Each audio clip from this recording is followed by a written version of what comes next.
This is part 5 of material balance और इसमें आज हम कवर करेंगे आपका recycle, bypass and purge stream. तो स्टार्ट करते हैं। यहाँ पे आप देख सकते हैं डिफरेंट टाइप की स्ट्रीम्स, ये आपका रिसाइकिल स्ट्रीम, ये आपका बाईपास स्ट्रीम और ये आपका पर्ज स्ट्रीम। रिसाइकिल स्ट्रीम में हम क्या करते हैं, ये जो आपका प्रोडक्ट स्ट्रीम है इसका एक पोर्शन जो है उसको वापस से रिसाइकिल कर लेते हैं, ठीक है, यानी कि उसको वापस से सिस्टम में प्रोवाइड कर देते हैं उसको, तो इसलिए इस स्ट्रीम को रिसाइकिल स्ट्रीम बोलते हैं, ठीक है। जैसे कि मान लीजिए आपको सेल्स रिसाइकिल करनी है, ठीक है, तो जो भी आपकी प्रोडक्ट स्ट्रीम में सेल्स हैं अगर आप उनको रिसाइकिल करना चाहते हैं तो उसके लिए आप ये रिसाइकिल स्ट्रीम यूज कर सकते हैं, ठीक है। देन आपका बाईपास स्ट्रीम है। बाईपास स्ट्रीम में हम क्या करते हैं, जो फीड का एक पोर्शन है, ठीक है, उसको बिना सिस्टम में के थ्रू पास नहीं करते हैं, उसको डायरेक्ट हम क्या करते हैं प्रोडक्ट स्ट्रीम के साथ ऐड कर देते हैं, ठीक है। तो अब क्योंकि ये प्रोसेस को बाईपास कर रहा है इसलिए इसको बाईपास स्ट्रीम बोलते हैं। और फिर लास्ट आपका पर्ज स्ट्रीम है। पर्ज स्ट्रीम में हम क्या करेंगे, मान लीजिए आपने यहाँ पे कोई फिल्टर लगाया जिससे आपकी जितनी भी सेल्स हैं वो आपने यहाँ पे फिल्टर कर ली, ठीक है, जो भी आपकी आई थी प्रोडक्ट से, तो फिल्टर हो गई। लेकिन आप जो है सारी सेल्स को वापस से रिसाइकिल नहीं करना चाहते हैं, तो आप क्या करेंगे, जो कुछ पार्ट आपका जो आपका ये फिल्टर होकर आई है सेल्स, उसको वापस से क्या कर देंगे, मतलब एक पर्ज स्ट्रीम वहां पे लगा देंगे ताकि उतना ही आपका रिसाइकिल स्ट्रीम में उतनी सेल कंसेंट्रेशन जाए जितनी आप चाहते हैं, ठीक है। तो यहाँ पर ये रोल आपका पर्ज स्ट्रीम का। नाउ हम मटेरियल बैलेंस कैलकुलेशन कैसे परफॉर्म करेंगे आपका रिसाइकिल स्ट्रीम के लिए, वो हम इस स्लाइड में देखेंगे, बाकियों के लिए भी इसी तरीके से परफॉर्म की जाएगी। तो देख सकते हैं यहाँ पे एक एग्जांपल है, यहाँ पे आपने फ्रेश फीड प्रोवाइड किया, उसके बाद यहाँ मिक्सर का यूज किया है क्योंकि ये जो आपका रिसाइकिल स्ट्रीम आएगा उसको फीड के साथ मिक्स करके और उसके बाद उसको फर्मेंटर को प्रोवाइड किया जाएगा। फर्मेंटेशन में प्रोसेस होगा, उसके बाद आपको फर्मेंटेशन ब्रॉथ मिलेगा और उसके बाद यहाँ पे एक सेटलिंग टैंक लगाया गया है जिसमें सेल्स क्या है सेटल डाउन हो जाएंगी और उससे हम एक रिसाइकिल स्ट्रीम जो है अपने वापस से ऐड कर देंगे फीड में, ठीक है। क्लियर, यहाँ तो कोई डाउट तो नहीं है। और बाकी जो आपका रेसिडुअल है ये आपका प्रोडक्ट स्ट्रीम हो जाएगा। तो इसको कैलकुलेट कैसे करेंगे, इसके लिए मटेरियल बैलेंस कैसे परफॉर्म करेंगे, तो आप देख सकते हैं यहाँ पे शो किया गया है। ये वन क्या है, इसके अंदर आपका पूरा सिस्टम, कंप्लीट सिस्टम इसके अंदर इंक्लूड है, इसमें मिक्सर भी है, फर्मेंटर भी है और सेटलर भी है, ठीक है।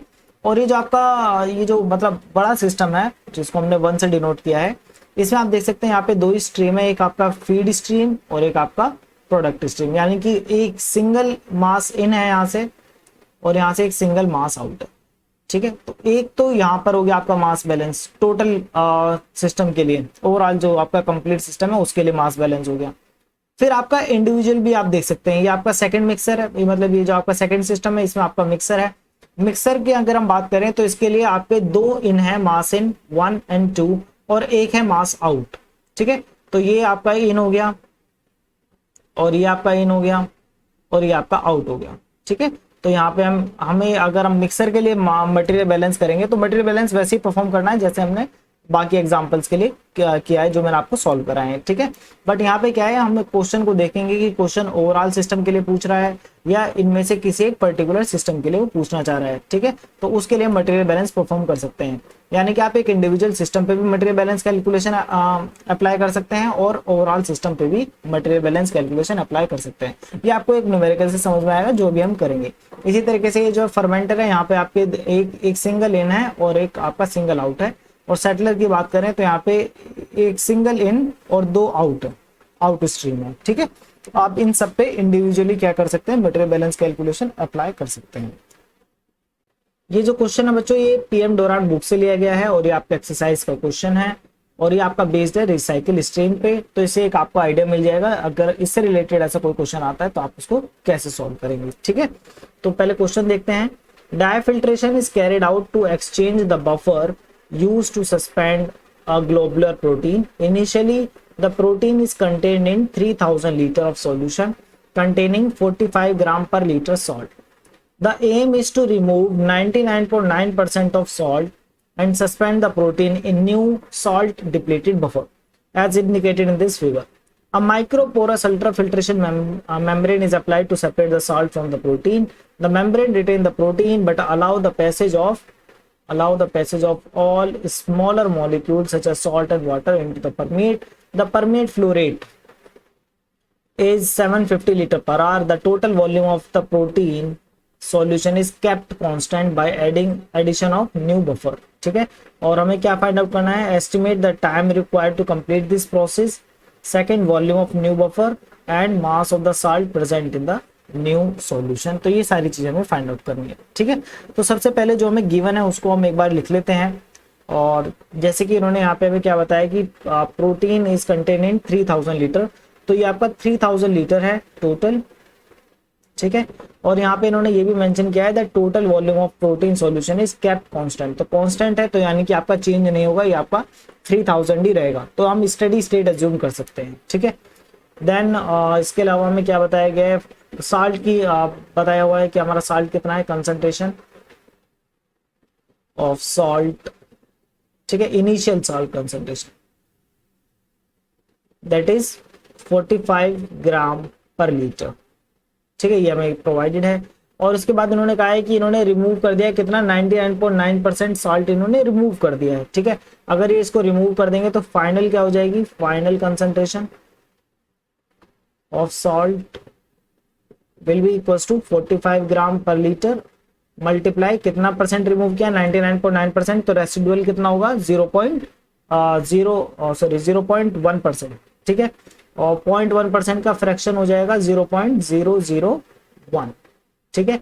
और आप इसकी मल्टीप्लाई करेंगे तो आपको क्या मिलेगा यहाँ से, so that will be simply 0.045 gram per litre, ठीक है। तो ये आपको मिल गई कंसंट्रेशन, आपकी फाइनल कंसंट्रेशन होगी। जो आपका रेसिडुअल कितना बचा है, सिर्फ 0.1%, फ्रैक्शन में करेंगे तो 0.001%, ठीक है।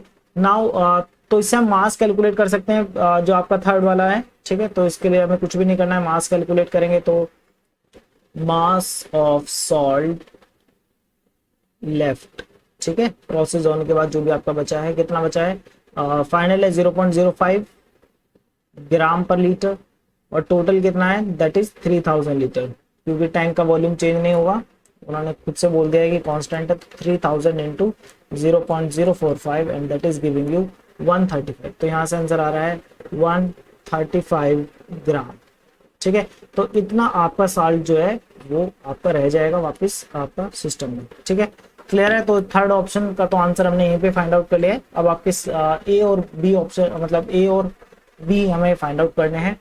ए है आपका time required to complete this process, यानी कि इस साल्ट कंसंट्रेशन को अचीव करने के लिए कितना टाइम रिक्वायर्ड है, ये हमें फाइंड आउट करना है, ठीक है।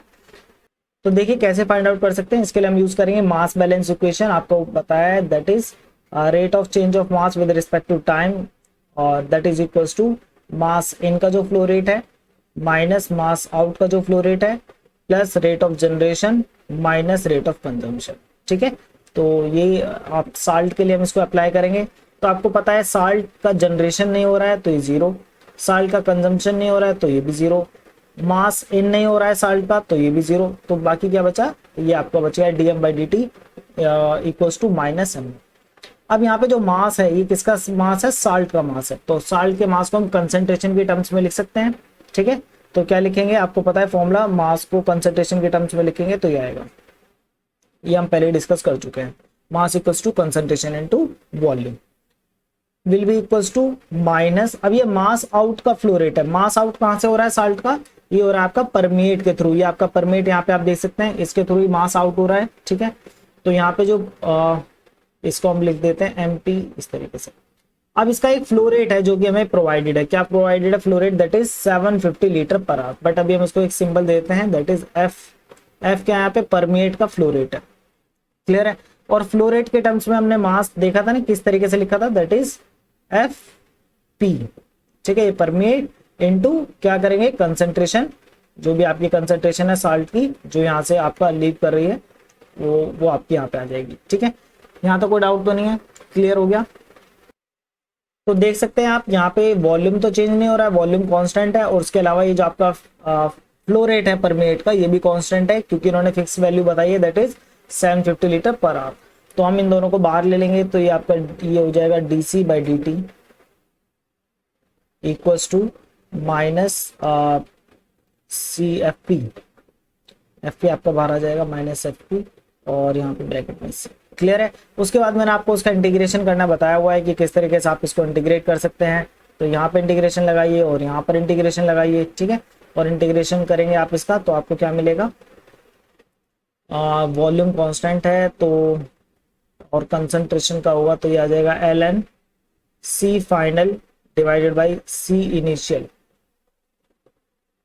Equals to minus FP by V and yes, ठीक है। तो ये आपके पास आ जाएगा और टाइम का करेंगे तो यहाँ पे टाइम आ जाएगा मल्टीप्लाई में टाइम। तो ये आपको फाइनल इक्वेशन आपको ये मिलेगा यहाँ पर, और ये मैं आपको पहले बता चुका हूँ किस तरीके से आता है। यहाँ पे कांस्टेंट भी आता है k, बट उसकी वैल्यू यहाँ पे आप निकालेंगे तो 0 ही आएगी।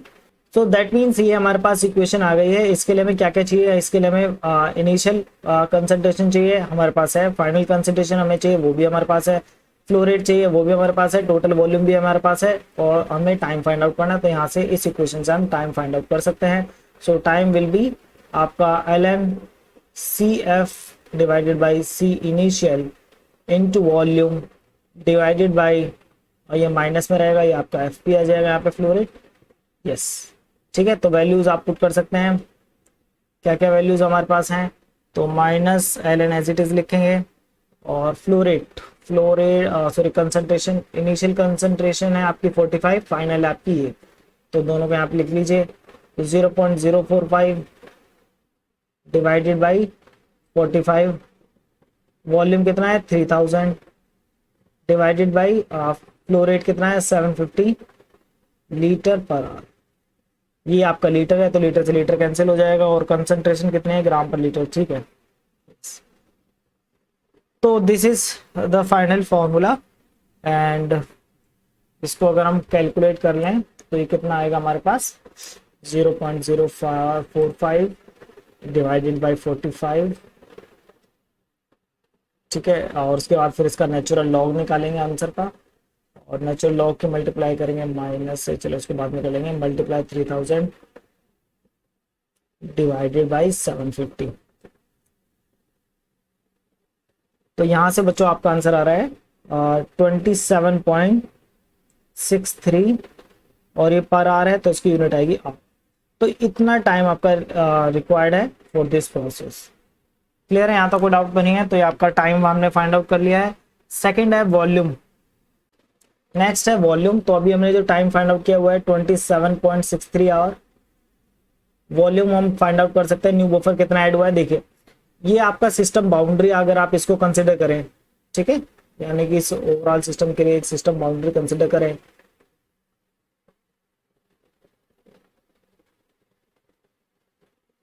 ठीक है। तो ये ओवरऑल सिस्टम है, इसमें आप देख सकते हैं इसमें आपका इस सिस्टम में सिर्फ एक ही फीड है आपका, ठीक है। यहाँ इसको डॉटेड लाइन में यहाँ पे बनाएंगे इसको, ठीक है। यस, तो इस सिस्टम में आपका एक सिंगल फीड है और एक सिंगल आउट है, ठीक है।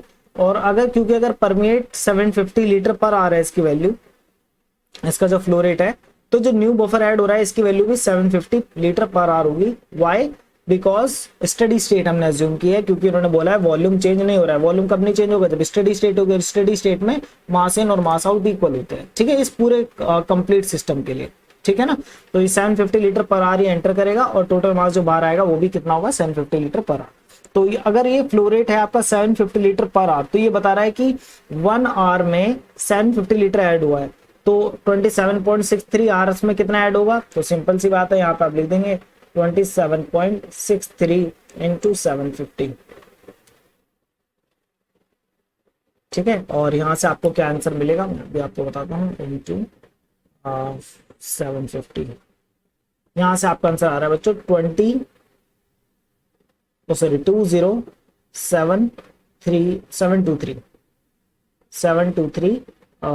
लीटर्स, ठीक है। तो इतना जो वॉल्यूम है आपका 0.2 भी है, बट ठीक है इतना। तो आप ये कह सकते हैं कि आपका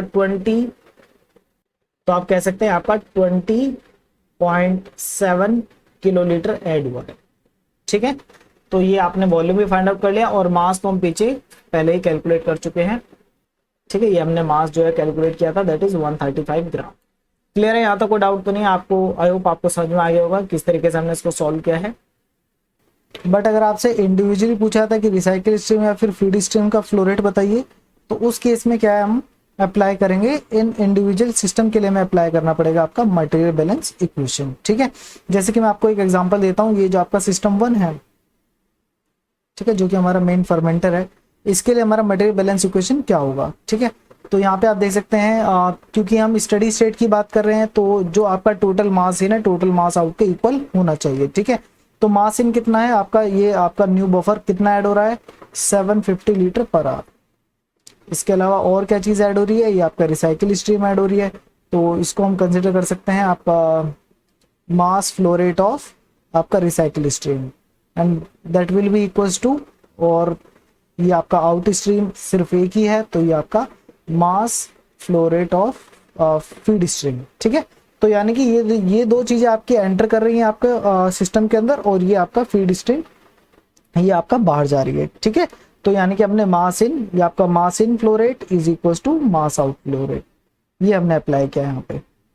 ठीक है, स्टडी स्टेट कंडीशन हमने यहाँ पे अप्लाई की है, तो वहां पे आपका dm/dt क्या हो जाता है, 0 हो जाता है। क्लियर है, इसी तरीके से आप सिस्टम 2 के लिए भी अप्लाई कर सकते हैं।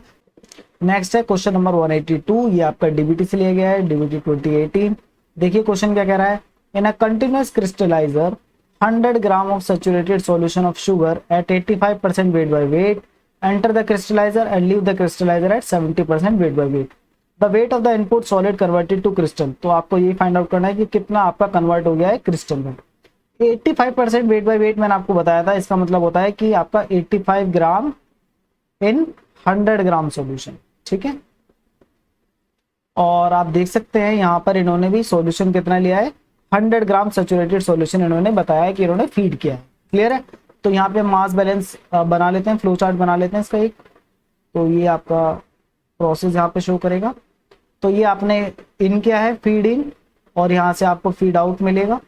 तो हमने इन कितना किया है, मैंने टोटल मास इन किया है 100 ग्राम। तो देखिए यहाँ पे इन्होंने टोटल मास बताया है, तो इसलिए हम यहाँ पे मास बैलेंस इक्वेशन यूज कर सकते हैं। ठीक है, तो ये आपका मास इन है 100 ग्राम, और इसके अंदर आपका सबस्ट्रेट कितना प्रेजेंट है, और सॉरी शुगर कितना प्रेजेंट है, 85 ग्राम, और वाटर कंपोनेंट कितना होगा फिर इसमें होगा 15 ग्राम। नाउ हमें और आउटपुट जो एग्जिट है, मतलब आउटपुट स्ट्रीम है, यहाँ पे दो हैं। एक तो आपका ये हो गया जहाँ पे आपको 70% वेट बाय वेट मिल रहा है। ठीक है, तो यहाँ पे आपको मिलेगा 70% वेट बाय वेट। क्लियर, और एक और है जहाँ पे आपको ये सॉलिड मिलेगा, क्रिस्टल्स मिलेंगे, तो ये आपका क्रिस्टल वाला हो गया। अगर हम मान लेते हैं कि आपका x ग्राम क्रिस्टल फॉर्म हुआ है, ठीक है, यानी कि जो आपके क्रिस्टल प्रोड्यूस हुए हैं वो है आपके x ग्राम। तो देखिए हमें पता है कि स्टडी स्टेट में, ठीक है, कंटिन्यूस क्रिस्टलाइजर तो है, बट हम बात करें जब आपका प्रोसेस कंप्लीट हो गया, जब प्रोसेस कंप्लीट हो जाता है तो उस केस में मास इन किसके इक्वल हो जाता है, मास आउट के इक्वल हो जाता है। ठीक है, ये हमने पढ़ा है। तो यहाँ पे आपका जो मास इन कितना है, यहाँ पे मास इन है हमारा 100 ग्राम, तो ये 100 ग्राम डिवाइड हो जाएगा, एक तो ये x ग्राम में, और ये जो आपका ये जो दोनों फीड स्ट्रीम में, मतलब जो आउटपुट स्ट्रीम है, इनमें डिवाइड हो जाएगा। तो अगर हम इसको x ग्राम कंसिडर कर रहे हैं तो ये कितना हो जाएगा, ये हो जाएगा 100 माइनस x ग्राम। क्लियर है, क्योंकि ये तो डिवाइड हो सकता है ना, टोटल मास डिवाइड हो जाएगा इन दो आउटपुट स्ट्रीम में, कहीं और से तो मास नहीं आएगा।